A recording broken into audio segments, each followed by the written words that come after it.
Hello नमस्कार, welcome to inculcate learning Tyler's model of curriculum evaluation. इसको आज हम डिस्कस करेंगे।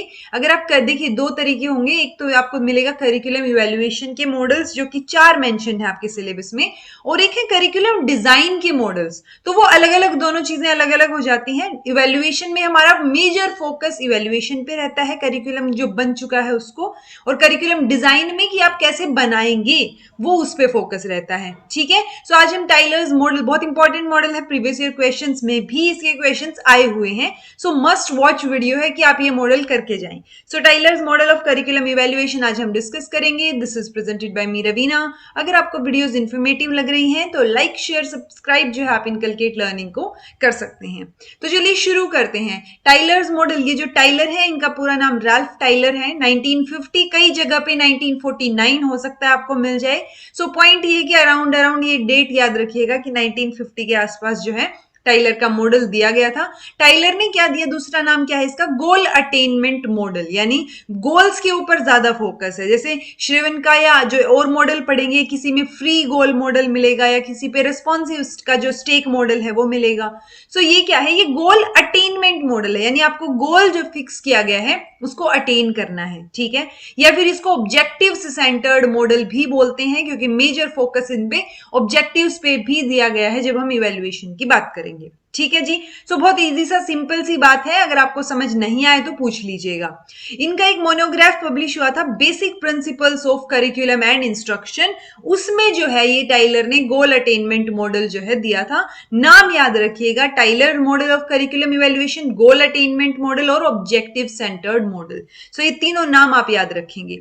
अगर हम इनकी अप्रोच की बात करें तो बहुत रैशनल और सिस्टमेटिक अप्रोच था, यानी लॉजिकल वे में जब आप स्टेप्स देखेंगे तो कंटिन्यूटी दिखेगी आपको कि अच्छा इसके बाद ये, वो तो बहुत रैशनल स्टेप्स हैं इनके, सिस्टमेटिक वे में। ठीक है, ब्रॉडर व्यू से स्पेसिफिक की तरफ ये जाने की ट्राई करते हैं कि ब्रॉडर आपका एक पर्सपेक्टिव है या आपका जो है क्या है, एक आपने पर्पसेस डिसाइड कर लिए एजुकेशन से रिलेटेड या ऑब्जेक्टिव्स डिसाइड कर लिए, वो ऑब्जेक्टिव्स जाके फिर लास्ट में जब इवैल्यूएशन का हम करेंगे उन एक्सपीरियंसेस का जो हमने सीखा है, सो वो क्या है, एक ब्रॉडर से स्पेसिफिक में हम जा रहे हैं। 4 मेजर पार्ट आपको दिख जाएंगे। लीनियर फ्रेमवर्क है, लीनियर फ्रेमवर्क मतलब एक से दूसरे की तरफ, मतलब कंटिन्यूटी में चलेगा, एक से दूसरा, दूसरे से तीसरा स्टेप, तीसरे से चौथा, इस तरीके से। ऐसे स्पेसिफाइड स्टेप्स नहीं है कि ये 4 ही हैं, बट एक तरीका वो होता है ना कि कंटिन्यूटी कहां दिख रही है आपको, वो जो है आपको यहां ध्यान रखनी पड़ेगी। सबसे पहले है सिलेक्शन ऑफ एजुकेशनल पर्पसेस, या एजुकेशनल जो ऑब्जेक्टिव्स हैं आप उनको सिलेक्ट करेंगे, आइडेंटिफाई करेंगे। जो लर्निंग एक्सपीरियंसेस हैं उनको सिलेक्ट करेंगे, ऑर्गेनाइज करेंगे उन लर्निंग एक्सपीरियंसेस को according to your objectives, and then evaluation होगा। ठीक है, सो अगर कहीं दिख जाए कि 4 मेजर स्टेप्स अगर इस तरीके के हैं तो वो टाइलर्स मॉडल सही होगा, वो आंसर जो है। ठीक है, अगर हम इनके रैशनल और सिस्टमेटिक स्टेप्स की बात करें तो सबसे पहले तो है कि पहले से ही डिटरमाइन करके रखने हैं आपने बिहेवियरल ऑब्जेक्टिव्स। सो प्रीवियसली डिटरमाइंड रहेंगे। अब प्रीवियसली डिटरमाइंड के ऊपर क्यों फोकस कर रही हूं मैं, क्योंकि फिर इसी से रिलेटेड, यानी पहले से अगर डिटरमाइंड है सो क्रिएटिविटी लेवल कम हो सकता है जब हम आगे पढ़ेंगे या आगे चीजें करेंगे ऑब्जेक्टिव्स के अकॉर्डिंग, क्योंकि ऑब्जेक्टिव्स को हमने पहले से डिटरमाइन कर दिया, तो ये डिसएडवांटेज में भी जाएगा। बट अभी के लिए अगर हम स्टेप्स देखें तो प्री डिटरमाइंड बिहेवियरल ऑब्जेक्टिव्स होने चाहिए, जो कि कंटेंट ऑफ लर्निंग और स्टूडेंट बिहेवियर दोनों पे ही क्या करें, फोकस करें। Identify the situations that will give the student the opportunity to express the behavior embodied in the objectives। तो जो objectives में जिस behavior की हम बात कर रहे हैं, जो हमने determine किया है, previously determined behavioral objectives हैं, सो वो करने के लिए, यानी वो ग्राउंड लेवल पे चीजें आए तो वो ऐसी अपॉर्चुनिटीज, ऐसी सिचुएशंस जो है वो स्टूडेंट्स को मिलनी चाहिए। Select, modify, construct suitable evaluation instruments for objectivity, reliability and validity। So हमें क्या करना है, फर्दर सिलेक्ट करने हैं, मॉडिफाई करने हैं और कंस्ट्रक्ट करने हैं क्या, इंस्ट्रूमेंट, यानी इवेल्युएशन के इंस्ट्रूमेंट। इवेल्युएशन पे फोकस क्यों है, क्योंकि ये इवेल्युएशन के मॉडल्स हैं, करिकुलम इवेल्युएशन के। ठीक है, सो ऑब्जेक्टिविटी, रिलायबिलिटी, वैलिडिटी, इन सबको ध्यान रखते हुए हम पर्टिकुलर इंस्ट्रूमेंट्स जो है वो सिलेक्ट करेंगे। Use the instruments to obtain summarised और अप्राइज्ड क्या है अप्रेज्ड रिजल्ट्स। सो हमें क्या करना है, ये जो इंस्ट्रूमेंट्स हमने यहाँ सेलेक्ट किए हैं, मॉडिफाई या कंस्ट्रक्ट किए हैं, उनको अब हमें यूज करना है ताकि हमें एक चीजें जो है एक साथ मिल जाए, डाटा एक जगह मिल जाए और समराइज्ड रिजल्ट हमें मिले। कंपेयर करने हैं उन रिजल्ट्स को of several instruments before and after periods in order to estimate the amount of change taking place। तो वो रिजल्ट्स को जब हम कंपेयर करेंगे तभी हमें पता चलेगा कि क्या क्या चेंजेस हो रहे हैं और कितना अमाउंट ऑफ चेंज जो है वो हो रहा है। ठीक है, तो वो एस्टिमेशन हमें क्या मिलेगा, ये कंपेयर करने से मिलेगा। ठीक है, analyse the results in order to determine strengths and weaknesses, क्योंकि स्ट्रेंथ्स एंड वीकनेसेस हमें पता होंगी तो हम चीजों को बेटर तरीके से मॉडिफाई कर पाएंगे।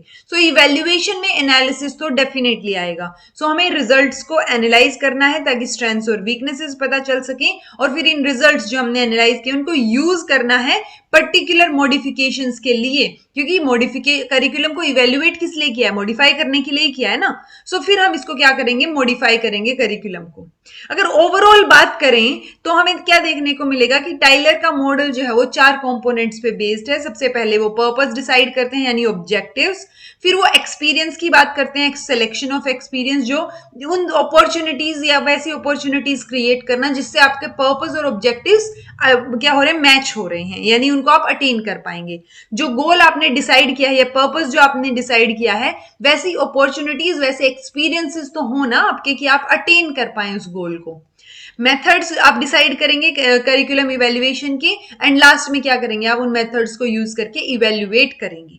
सो ये 4 पॉइंट मेजर कंपोनेंट्स आप याद रखिएगा। अगर दूसरे तरीके से हम बोलें, सो जो इंफॉर्मेशन हमने गैदर की है सिस्टम से to modify the objectives and programme which is being evaluated. So conclusion यही है, पर्पस से इवेल्युएशन तक, फिर इवेल्युएशन के बाद वापस से नए ऑब्जेक्टिव्स। तो ये रिसाइकलिंग का जो प्रोसेस है इवेल्युएशन सिस्टम का, ये डायनामिक है और ये चलता रहेगा। ठीक है, एडवांटेजेस क्या रहेंगे, क्या क्या फायदे हैं टाइलर्स मॉडल के। तो इजी है ये, सबसे पहले तो relatively easy to understand and apply, क्योंकि कॉन्टिन्यूटी में सिस्टमैटिक वे में एक लॉजिकल एस्पेक्ट के साथ, रैशनल एस्पेक्ट के साथ हम आगे बढ़ रहे हैं।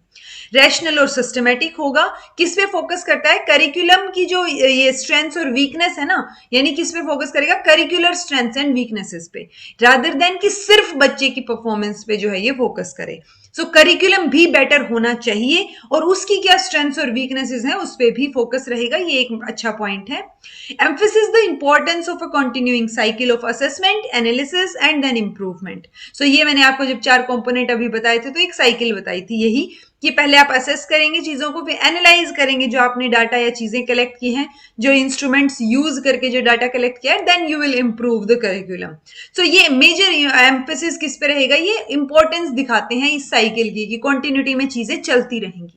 बट डिसएडवांटेजेस भी तो होंगे ना, मतलब चांद में भी दाग होते हैं, मैं हमेशा कहती हूँ, तो वो जो चांद में दाग हैं वो डिसएडवांटेजेस रहेंगे। टाइलर्स मॉडल की डिसएडवांटेज, गुबा और लिंकन ने 1981 में कुछ एक डेफिशिएंसीज, कुछ एक वीकनेसेस या डिसएडवांटेजेस जो है टाइलर मॉडल के, वो पॉइंट आउट किए। It does not suggest how the objectives themselves should be evaluated. So objectives को कैसे इवेल्युएट करना है ये नहीं बताया। It does not provide standards, तो स्टैंडर्ड्स प्रोवाइड नहीं करता, और ये भी नहीं कहता कि कैसे वो स्टैंडर्ड्स डेवलप करने चाहिए।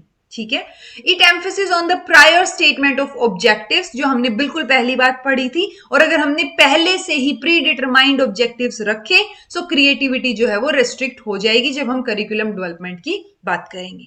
ठीक है जी, सो ये रहेंगे इनके डिसएडवांटेजेस। ये टाइलर का मॉडल था। इतना पोर्शन एटलीस्ट आपके क्वेश्चंस अटेम्प्ट करने के लिए बहुत है, अगर आप इतना भी पढ़ जाएं तो that will be better for you. So this was all about today. Thank you so much for watching. समझ नहीं आया है तो कमेंट कर देना, समझ आ गया है तो समझ आ गया है ये कमेंट कर देना, वीडियो को लाइक शेयर सब्सक्राइब कर देना इनकलकेट लर्निंग को।